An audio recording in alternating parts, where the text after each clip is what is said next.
Yeah, give me your side of things regarding parenting. Why is this topic interesting for you? Because sometimes when I'm on the train and stuff like that, I see the kids how they react to me. The parents will tell them, well, stop, don't do it, and sometimes the kids would get upset and spit and even hit. And sometimes I wonder, why is the parent not really controlling that situation, and why is the kid is so much in control because they keep on doing it over and over. Are you saying that the children spit and hit their parents? Yeah, I seen that. I seen that happen when I take the train because I live in New York. Okay. Wow, that's insane, right? I mean, I've got 3 kids, right? I got 8, 5, and 3, right? Yeah. And they would never think about spitting ever, right? And hitting, God, they'd never hit an adult. I mean, they play fight with each other, right? Mm-hmm. So, I mean, that's, within the borders and boundaries of being a normal kid and playing around, right? But, are you saying so this is some kind of discipline problem, or what is this? I think it's like a discipline problem because when I was growing up, and my mom's always taught me don't spit, don't hit her, and everything. So she taught me when I was a little kid not to do certain things. So you know what I'm saying, when you program that in the child head to respect the parent and don't talk back, and when my mom's is with grown ups, that when the grown up comes inside the living room, that you go inside the room because you're not supposed to be around grown ups unless she told you to come over. So it's like it's pretty much you gotta kind of program that in the head so the kids could give you some kind of respect. And it's like you could be cool with your children, but it's like you have to draw that line so they don't think that you're their friend. You have to let them know that, I'm the parent, be cool, but you're not my friend. Well, there's are you saying that parents shouldn't be friends to their kids, or they should be friends? They should be friends with their kids, but to a certain extent, that they don't come out being disrespectful. Oh yeah, there's a line somewhere, right? Yeah. I mean, you have to draw a line somewhere, and it's really important that the parents and the kids know what that line is, and that line stays in the same place. Because if you are kind of wishy-washy as a parent and you're saying some days it's okay and other days it's not, that's just going to kind of mess up the value system in your kid, right? So you've got to have some rules, right? Yeah. You got to have some rules. Rules are good. I mean, the best things in life have rules. Society has rules. Games have rules, right? Yeah.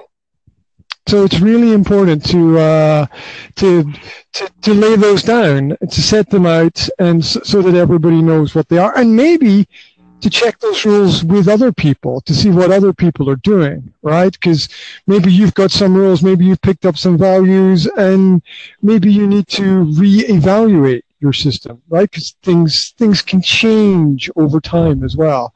Maybe what's good for one generation is maybe not so good for the next generation. Maybe what's good for one culture is not good for another culture. Maybe what's right in one religion is not right within another. So you've got to check the culture and the community that you live within as well. You absolutely right about that, because I have one of my closest friends that him and his parents is like the best of friends. And they never crossed lines, but they was the bestest friends for years. And you would think that they was like brothers and sisters, but they had that relationship and they never got upset at each other, and it was just so weird. They would hang out with each other, they would go to the bar with each other, they would drink with each other. It was so weird. Well, you know what's crazy in the modern age, and this is the craziness of craziness, that when you see people with a normal relationship, it's like, oh wow, look at that. It seems to be more abnormal to find normal in the modern world, because so many people don't want to work on their communication skills. They don't want to work on their parenting. You know, as a father, when I discovered I was going to be a father, one of the first things I did was pick up a couple of books, right? Because it's like, ooh, it's kind of new for me, right? Yeah. I better, you know, this is like, you know, it's like, you know, people who go on holiday, right? They study a couple of brochures and stuff, right? Yeah. So, you know, they get a bit more information about where it is that they're going and what it is that they're doing. So, and so it's worth doing it. People who are going to buy a car, you know, they read some reviews, maybe they watch a couple of videos on YouTube, you know, they do a bit of research into it, right? So, it's worth putting a little bit of effort and a little bit of time into doing things. And I can tell you that some of what I read was bullshit, right? Because like when you're starting, you've got the model of your own parents. You maybe have a few friends who are parents, but it's still kind of new to you because you haven't done it yourself, right? That's right. Right. So when you get involved in it, you're going to make some mistakes. You're going to try some things that work for other people really well. They're not going to work for you, because we've all got a different experience. We've all got a different personality. We all slightly different value systems.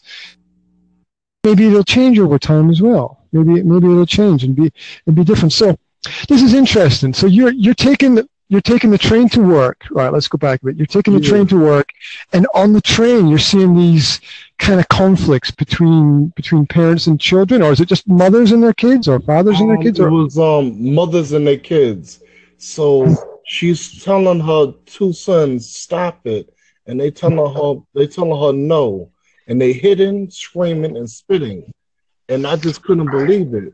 So it was so crazy, because after they was hitting and spitting, and she telling them to stop spitting on her, and they kept on spitting. So I said, hey, stop spitting on your mother. That's not nice. So they looked at me. I said, now I need y'all to sit down and be quiet. And they sat down and was quiet. And she said, you know what? She said, you know what? Thank you so much. And everybody was like, because I said it so, I was very stern with them. I said, if you spit one more time, I'm going to get up. So you need to sit down. So they looked and they sat down. I said, I need you to apologize to your mother. And they said, oh, I'm sorry, Mama. I'm sorry. And everybody looking at me like, is that your? I said, that's not my children. But I said, I have a goddaughter. And when a goddaughter get out of line, I tell her, you know, stop. That's not nice. You know what I'm saying? Oh, yeah, absolutely. Absolutely. You know what I'm saying? Yeah, but so there's a really important question in there. Sorry to jump in, but you just sparked something in my mind, which is, I'm curious, like, where did they learn that to spit in that kind of situation was okay? Where do you learn that, right? I mean, where do you pick up that as a life skill or a value, or where the hell do you learn that, right? You know what it is, though, with the spitting thing? Sometimes that spitting thing start when they was young, and when little kids spit at the parents are like, they might have thought it was funny, they might have laughed at it, and then after they got a certain age, because you could tell they was like 6, 7 years old, now it's not funny no more. Now you don't like it. Just like I tell people all the time, I said, when a little child, when they curse, laugh and joke around about it. But after they get like 10, 11 years old, and now they're calling you a bitch or a motherfucker, now it's not funny no more. Well, it's, the question is, when is it right? And the truth is that it's kind of never right. You sort of, as adults, we sort of let it go a little bit. We're like, oh, okay, they're kids, they're young, they don't know what they're doing, it's not so important, they've got time to learn. But what we're doing there is kind of a little bit of procrastination. We're sort of moving things to a later date so we don't have to deal with it now. And you need to deal with everything in life now. Right, you're right. Because yesterday's gone, and tomorrow's like, we don't even quite know what's going to be, right? We have a plan, right? But, the best plans of mice and men, like, go to hell, right? Yeah. Right. So we got some idea of what we want to do, but we're not really sure. So the only time that we have is now to make that change, to make that important change. And so, yeah, we tend to let it go as parents, maybe because there's part of us in our kids, and it's being hard on them is like being hard on ourselves. Yeah. But we still need to be hard on ourselves. So, it's even if they've kind of seen, I mean, who have they observed? I mean, is this something they pick up in school from a group of kids around about them? Is it that their father's got some kind of bad habits? Because what you said suggests to me that the younger kids tend to listen more to the father than the mother. Yeah. Because when you got involved in the situation, it calmed down a bit. It sort of de-escalated, right? Yeah, that's what I'm saying. It was like when I said something, like you hear the ladies telling them kids, be quiet and this and that. But when I said something, they look like, oh, okay, I think it's time for me to stop. Oh, yes, whoa, here comes the man. You lucky these women don't pick you up and take you home with them, right? Yeah. Obviously, they kind of need some help and some guidance in some areas, right? Yeah. Yeah, but there's another issue there, though, which is that, it's like if you don't, when it comes to the point of what is, I don't know, it's almost a threat. It's like if you don't stop, there's going to be trouble, right? Yeah. And that's a hard line to draw, because what if they don't stop, right? Yeah. I mean, you want them to stop, and you don't want to take the next step, but it's often in life this default scenario that kids will push every border, every boundary, and every limit just to learn something. Because all kids gonna push that button to see how far they're gonna go. We always kids, so we'll push how far we're gonna go, and then when we get disciplined, it'd be like, oh, you know what? No TV for a month, no phone, no game. Now it's like it's not fun no more. Oh yeah, and kids are expert at pushing the buttons, right? Yeah. We sort of think that we're in our world and we're older, and the kids are younger, and maybe they don't know, but the kids are observing, right? The kids are watching. The kids are seeing everything. The kids are waiting for that opportune moment. You see the way that, a little girl will learn when she's very young to flutter her eyebrows and look at you with a sweet face to try and get what she wants, right? Yeah. And the boys will try to impress. The boys will try to impress and be the model of good, or be the model of what they think that a boy or a man should be, in order to keep the parents happy, because that's what the kids learn they have to do usually at an early age. Is like, if I want to get what I want, I got to keep these giants that are standing over me kind of happy about everything. Yeah. Go ahead. Where are you from? Where am I from? Originally, I am from the Highlands of Scotland, but right now I am standing on my balcony in Slovakia, right in the heart of Europe. I'm in Banska Bystrica. Wow. I'm standing on my balcony and I'm looking out at the forest. Slovakia is like 40% forest, the whole country. It's like 40% forest, right? Wow. So it's like wherever you are, you're in the forest. Even if you're in the city, you're in the forest, right?